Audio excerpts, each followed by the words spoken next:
ओम नमः शिवाय शिव जी सदा सहाय। ओम नमः शिवाय गुरु जी सदा सहाय। ओम नमः शिवाय शिव जी सदा सहाय। ओम नमः शिवाय गुरु जी सदा सहाय। जय गुरु जी। संगत जी, इस सत्संग को सुनने पर आपको आपके बारे में मैसेज मिलेगा। आज हम व्हाट्सएप के माध्यम से प्राप्त सत्संग को सुनने जा रहे हैं। इन्होंने अपने सत्संग के माध्यम से अपने साथ साथ उन सभी का भी उद्धार कर रहे हैं जो इस सत्संग को सुन रहे हैं, क्योंकि सत्संग करने वाले और सत्संग सुनने वाले दोनों का भला होता है। इसलिए सत्संग को अधूरा ना छोड़े, सत्संग को पूरा जरूर सुने, क्योंकि ज्ञान और भोजन अधूरा नहीं छोड़ना चाहिए। और यह सत्संग आप तक इसलिए पहुंचा है क्योंकि गुरु जी आपके साथ बैठे हैं। इसलिए सत्संग को अधूरा ना छोड़े और सत्संग को पूरा जरूर सुने। और हाँ, कमेंट में गुरुजी का मंत्र जाप लिख के अपनी हाजिरी जरूर लगाए। चलिए सत्संग शुरू करते हैं। जय गुरुजी। संगत जी, जय गुरुजी। शुक्राना गुरुजी, लख लख शुक्राना गुरुजी, अनंतम अनंतम शुक्राना गुरुजी। गुरुजी के पावन चरणों में मेरा कोटि कोटि प्रणाम। सारी संगत को जय गुरुजी। संगत जी, मैं गुरुजी की बेटी मुंबई से गुरुजी का शुक्राना सत्संग गुरुजी के मंत्र जाप से शुरू करना चाहूँगी। ओम नमः शिवाय शिवजी सदा सहाय। ओम नमः शिवाय गुरुजी सदा सहाय। जय गुरुजी। शुक्राना गुरुजी। संगत जी, बहुत बार आपके साथ भी ऐसा होता होगा कि हम जब रात में सत्संग सुनते हैं तो हम सत्संग सुनते सुनते ही सो जाते हैं और हमें पता ही नहीं चलता कि हमारा फ़ोन कब तक चल रहा है। संगत जी, मेरे साथ तो ऐसा होता है बहुत बार कि 2-2 घंटे के सत्संग भी उसमें प्ले हो जाते हैं।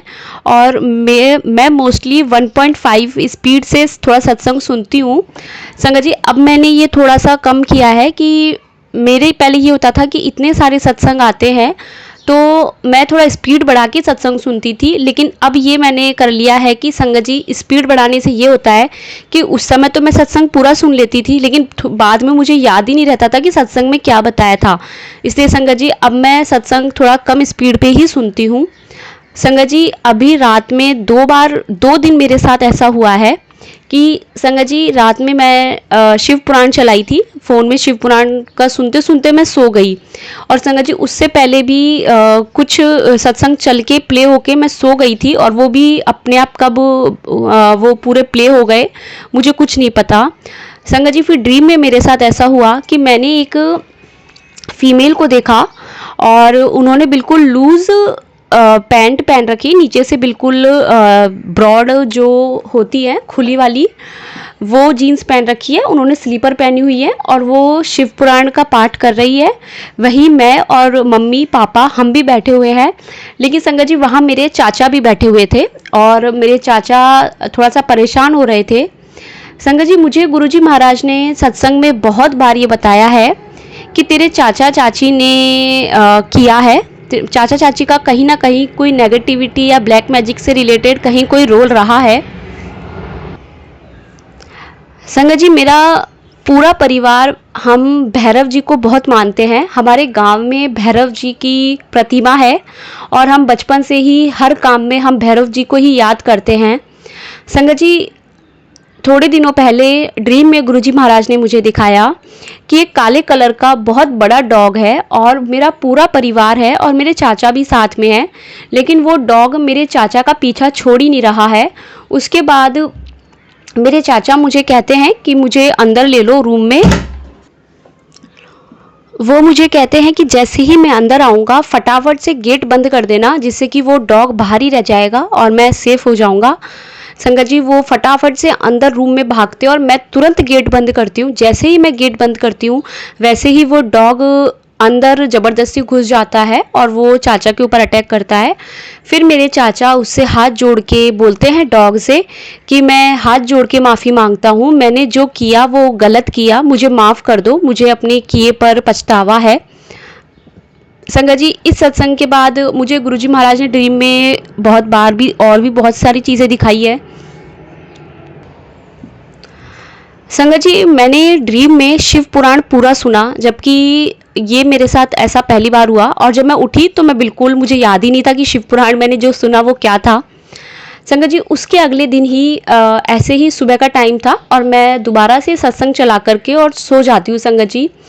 तब भी संगत जी 2-2 घंटे के सत्संग, कुछ 1 घंटे 1.5 घंटे के सत्संग कंटिन्यू चल के वो पूरा खत्म हो जाते हैं और नया सत्संग स्टार्ट हो जाता है। तभी संगत जी एक सत्संग स्टार्ट होता है जिसमें मैं ड्रीम में डिट्टो डिट्टो वही लाइन मुझसे मेरी कजिन कह रही है कि मैं कहीं गई थी, वहाँ मुझे चारों तरफ मैं जिनको भी देखूँ उनके सबके सर पर चंदन का तिलक ही मुझे दिखता है। और उसके बाद मैंने ये बात किसी को नहीं बताई, लेकिन बाद में मुझे किसी ने बताया कि गुरुजी महाराज ने मुझे ब्लेसिंग दी है कि मैं, ये बहुत बड़ी मुझे ब्लेसिंग दी है कि मुझे चंदन का तिलक दिखता है सबके माथे पर। और संगत जी ये मुझसे मेरी जो चाचा को मैंने देखा, उन चाचा की छोटी बेटी, वो मुझे ये बात बोल रही थी।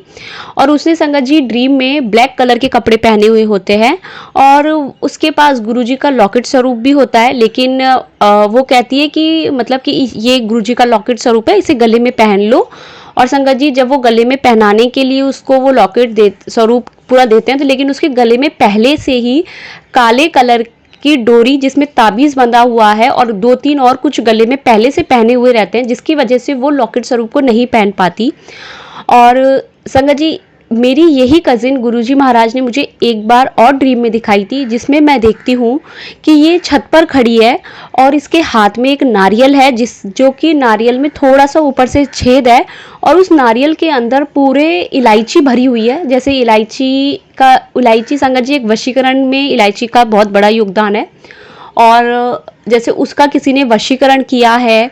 और अभी भी ड्रीम में मैंने ये सब देखा संगत जी। जब वो मुझे ड्रीम में ये बात बोल रही थी कि मुझे ये सब चंदन के तिलक के बारे में उसने बोला, तो वहाँ उसकी मदर भी खड़ी थी।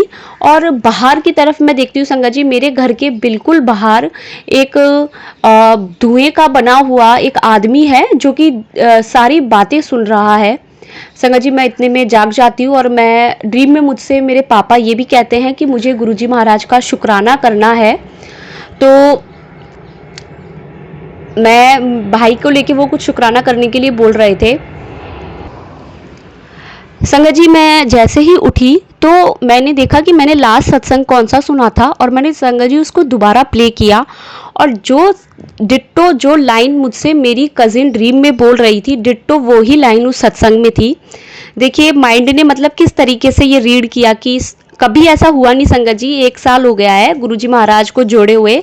बहुत बार ऐसा होता है मैक्स टू मैक्स टाइम कि सत्संग सुनते सुनते इतनी गहरी नींद आती है कि कुछ होश नहीं रहता, लेकिन वो सत्संग ड्रीम में डिट्टो मेरी कजिन मुझसे बोल रही है। और संगत जी ये गुरुजी महाराज का कहीं ना कहीं कोई संकेत है जो वो मुझे दिखा रहे थे ड्रीम में, कि कौन लोग सही है और कौन लोग सही नहीं है। संगत जी उसके बाद गुरुजी महाराज का मैसेज आता है कि मैं तेरे शत्रु को दंड दे रहा हूँ, वो अब खुद अपने पैरों पर खड़े होने के लिए तरस रहा है। और संगत जी उन्होंने उसी दिन के लिए पर्टिकुलर गुरुजी महाराज ने बोला कि वो खुद तेरे से माफ़ी मांगेगा। संगत जी मैंने इस बात पर ध्यान भी नहीं दिया ज़्यादा, और हमारे गुरुजी महाराज कहते हैं कि वो ऐसे नहीं है, उनके लिए अच्छे लोग बुरे लोग सब एक बराबर हैं। अगर जो भी उनकी शरण में जाएगा वो सबको ब्लेस करते हैं, सबको। और वो तो ये कहते हैं कि अगर कोई तुम्हारे साथ गलत कर रहा है तो तुम गुरुजी महाराज को ये बोलो कि गुरुजी महाराज इसे सद्बुद्धि दो, और ये जो भी ब्लैक मैजिक और नेगेटिविटी कर रहा है ये करना बंद कर दे। बाकी संगत जी जो कर्माज है वो सबको फेस करने हैं, वो हमें भी फेस करने हैं। हम चाहे गुरुजी महाराज की संगत है, लेकिन 10% है या कितना है जो कर्माज हमने किसी के साथ किए हैं, गलत किया है, वो तो हमें भी भुगतने हैं। संगत जी इसके बाद 2 दिन बाद संगत जी कल मेरी पापा से बात होती है, क्योंकि ड्रीम में मुझे पापा ने जब बोला कि मुझे शुक्राना करना है तो मैं पापा को फ़ोन करना भूल गई। लेकिन संगत जी कल सोमवार को घर पर गुरुजी महाराज का ऐसे ही सत्संग किया, घर पे अकेले बैठ के। पता नहीं क्यों संगत जी सुबह से इतनी ज़्यादा परेशान हो रही थी कि गुरुजी महाराज के आश्रम जाने का बहुत मन है, आज बहुत मन है, जाऊँ कैसे जाऊँ। फिर संगत जी धूप इतनी, तब गुरुजी महाराज की एक बात याद आई कि जब भी आपका गुरुजी के आश्रम जाने का मन करे और आप नहीं जा पाओ तो आप घर पर बैठकर सत्संग कर लो, वो भी गुरुजी महाराज की ब्लेसिंग ही है उतनी। संगत जी सत्संग जैसे ही पूरा हुआ तो पापा का लास्ट में कॉल आया, जब आरती बची हुई थी लेकिन आरती नहीं हो पाई, क्योंकि पापा ने थोड़ी बात करी और एक बार तो मैंने पापा का फ़ोन डिस्कनेक्ट भी किया, लेकिन उनका दोबारा कॉल आया। तो पापा बहुत रेयर होता है कि ऐसे वो कंटिन्यू कॉल करते हैं, कोई ज़रूरी बात होती है तो ही वो कॉल करते हैं। तब पापा ने फ़ोन पर कहा कि एक गुरुजी किसी के लिए बता रहे थे कि परिवार का कोई सदस्य एक कष्ट है, परेशान है, तो उनके पास किसी का कॉल आया है और उन्होंने गुरुजी महाराज के जल प्रसाद की बोतल उनको दी है। और ऐसे ही पापा ने बताया। तब संगत जी पापा ने बोला कि 2 दिन पहले गुरुजी महाराज ने उन्हें भी सेम मैसेज दिया था कि तेरे जो शत्रु है उसको दंड दे रहा हूँ। और पापा ने बताया कि चाचा रात से घर पर ही थे और वो उनकी तबीयत खराब हो गई अचानक से और वो पूरा दिन घर पर रहे। संगत जी मतलब गुरुजी महाराज पापा को कुछ मैसेजेस दे रहे हैं कि नया काम शुरू करने के लिए, लेकिन जब उनको पता चलता है तो वो ये कहते हैं कि तुम्हारे दिमाग में तो 3 महीने से प्लानिंग चल रही है काम की, तुम तो क्या करोगे, तुम नहीं कर सकते कुछ भी, कुछ ऐसा ही बोलते हैं। और संगत जी उनको खुशी भी नहीं होती है कि हम कोई नया काम करें, कि आज हम इतने परेशान हैं कि इतना हमारे सर के ऊपर कर्जा हो गया है। पापा के पास किसी समय लक्ष्मी माँ इतनी प्रसन्न थी कि इतनी नोटों से भरी पूरी जेब उनकी रहती थी संगत जी, इतने पैसा पापा के पास था। उसके बाद संगत जी हालात दिन पे दिन बिगड़ते गए और पैसा धीरे धीरे पानी की तरह बहता हुआ पूरा चला गया कि किसी की नज़र लग गई, कि किसी ने बांध दिया खुशियों को, धंधा घर सब कुछ, जैसे सारी खुशियों को नज़र लग गई संगत जी। अब संगत जी जब से गुरुजी महाराज जुड़े हैं तो जब से गुरुजी महाराज ने हमें जोड़ा है तब से संगत जी गुरुजी महाराज कह रहे हैं कि तुम्हारे वो दिन फिर से वापस आएंगे। और उन्होंने साफ ये बताया है कि तुम्हारे पास जो माँ लक्ष्मी थी उसका तुमने सामने वाले को इतना दिखा दिया कि अहंकार नहीं, तुमने ये पता चल गया सामने वाले को कि तुम्हारे पास बहुत पैसा है, क्योंकि तुम उसके सामने वो पैसा निकाल करके दूसरों को देते थे। तो इसकी वजह से लोगों से बर्दाश्त नहीं हुआ कि इनके पास कितना पैसा है, इस वजह से उस पैसे को नज़र लग गई।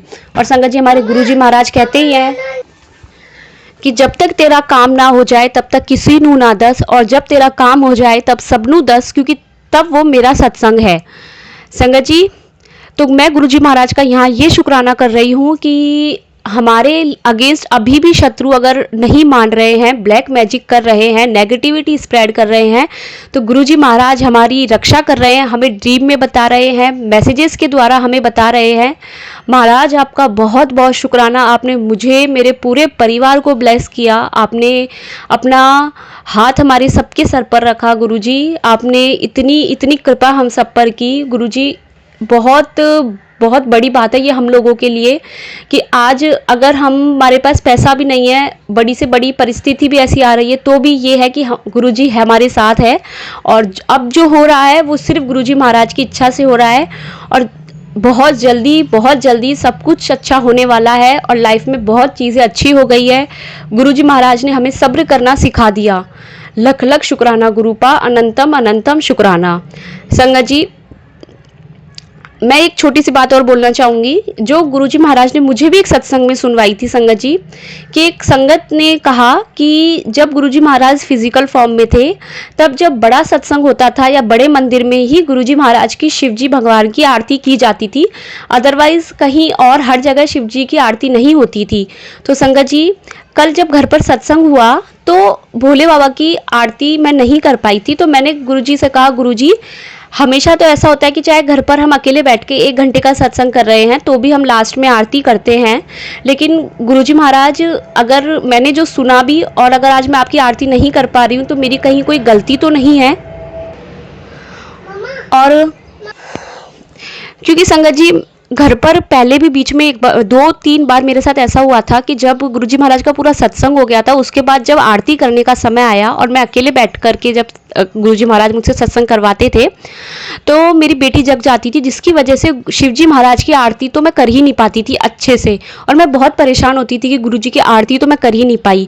और संगत जी कल मैं आरती मैंने नहीं की फिर, और मैंने गुरुजी को बोला गुरुजी अगर ये इसमें मेरी कोई गलती नहीं है तो आप मुझे इशारा दीजिएगा।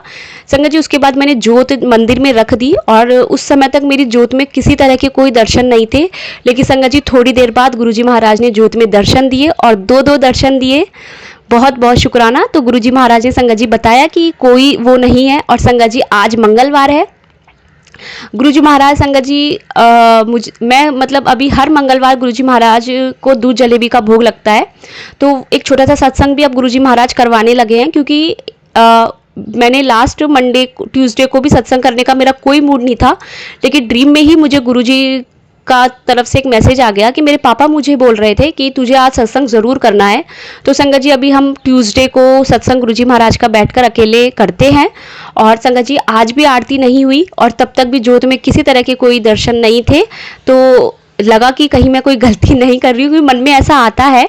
तो संगत जी लेकिन कोई वो नहीं है, और गुरुजी कहते हैं जब आपके घर पर बड़ा सत्संग होगा, ये संगत आएंगी, तब आप गुरुजी की आरती करो। संगत जी मैं ये बात इसलिए बोल रही हूँ कि अगर कोई भी संगत जो घर पर अकेले बैठ कर के सत्संग करती है गुरुजी महाराज का, और परिस्थिति ऐसी है कि उनके ससुराल वाले सब लोग आसपास होते हैं, हस्बैंड होते हैं, तो सत्संग तो फिर भी हम कान में ब्लूटूथ लगा के या ईयरफोन लगा करके हमने पूरा सत्संग सुन लिया, 1 घंटे का गुरुजी की शब्द वाणी सुन ली, और गुरुजी के मंदिर में हमने जोत जला दी, लेकिन आरती के समय हमें उठकर आरती करनी है, क्योंकि वहाँ एक पॉइंट ऐसा आता है कि अब कोई देखेगा कि हम आरती करेंगे तो ये लोग कुछ सोचेंगे। संगत जी बहुत ये परेशानी आती है, और मेरे साथ ऐसा होता है कि मेरे हस्बैंड अभी जुड़े नहीं हैं, तो जब आरती का समय आता था संगत जी, तब वो घर पर आ जाते थे और मैं महाराज की आरती नहीं कर पाती थी। संगत जी मैं आरती करते करते थाली को मंदिर की तरफ ले जाती थी कि ये अभी मुझे कुछ बोलेंगे या मूड ख़राब करेंगे। तो मैं यही कहूँगी कि आरती हम घर पर अगर अकेले बैठ के सत्संग कर रहे हैं, तो आरती हम नहीं कर पाए तो कोई बात नहीं, आप बस गुरुजी महाराज की जोत जला दो और गुरुजी के वहीं सामने बैठ कर के 1 घंटे का जो भी आप कर रहे हो, आधे घंटे का शब्द वाणी सुन लो, और गुरुजी को कुछ भी रख दो, मीठा या चाय प्रसाद जो भी है, और आप आराम से 1 घंटे का सत्संग करो। हमारे गुरुजी महाराज ये भी स्वीकार करते हैं संगत जी।